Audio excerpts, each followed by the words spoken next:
situation. Right. It was definitely permission and not forgiveness with Paula. Yeah. This feels like we're just. I know too much. What are they?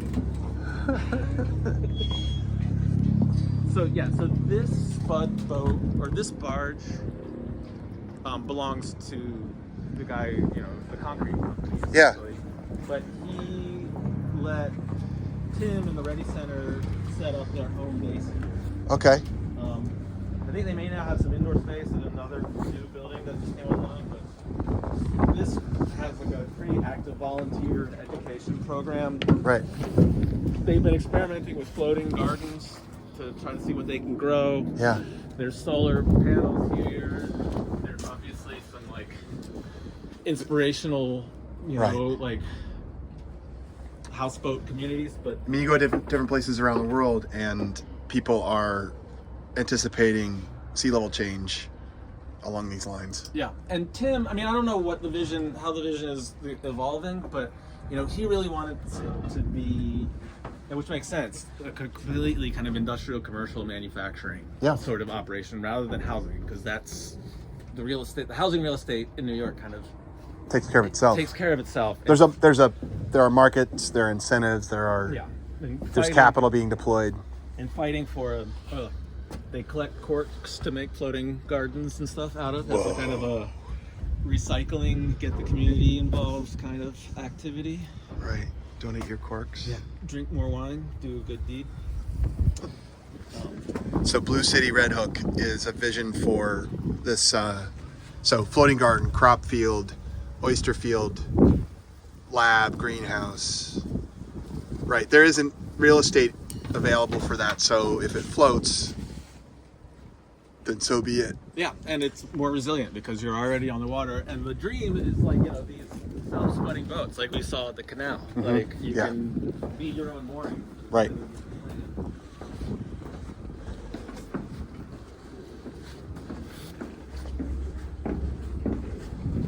Normally, my friend Tim, in July, his wife and kids would go back to the Czech Republic, and he would stay here, and he would literally stay here. He had his like 1 month a year where he could like live on the barge and work. On the barge, do his thing. Yeah.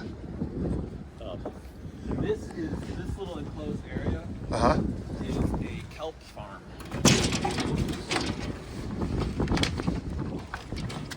Go ahead. Yeah.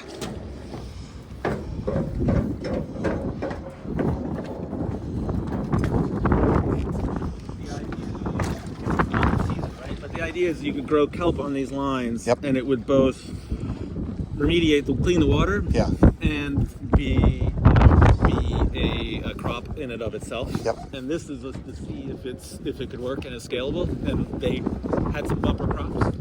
They grew some kelp. And it's cool to come back here at night with a flashlight and shine it down there, like all the crazy sea life comes up to you, because they're happy in the kelp. And you can see the corks in action here. They're floating gardens. They tried all kinds of things, like these hexapods that are kind of like scale or tessellate. Right. And I know they tried to like make metal frames to use lumber and stuff, but it seems like letting the net and the cork do the work to hold it all together. To do a little compliance in there.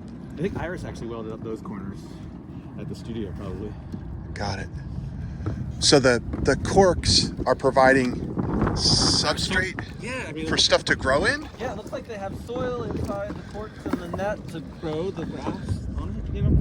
It's an experiment, but it looks like something's taking root. Yeah. Huh.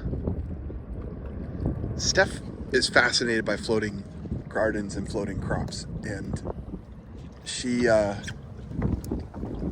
wants to do more of that. And so this is the kind of thing that would be fun to experiment with in freshwater, although because you could probably grow different things in freshwater. Yeah. Like these are saltwater tolerant grasses that can do this. And so, Yep. And it's funny, in New York Harbor, I think oysters are the other big project here, the Australian Oyster Project. Yep. I've heard of those. I have, yeah. And they collaborate with Tim, and they also early days had an event on the empty vessel, which I will always remember. Yes. Some kids like throwing some oyster nets, or not nets, but oyster, starters. Substrate, spat. Yeah. I think that's baby oysters. That failed miserably. They threw it off of a bridge, and at low tide, it hung out of the water. So the rats would climb down and eat the oysters. So they'd wait for them to get ripened up, and then they'd go in. It was cute, but the Billion Oyster Project has had a long, successful history.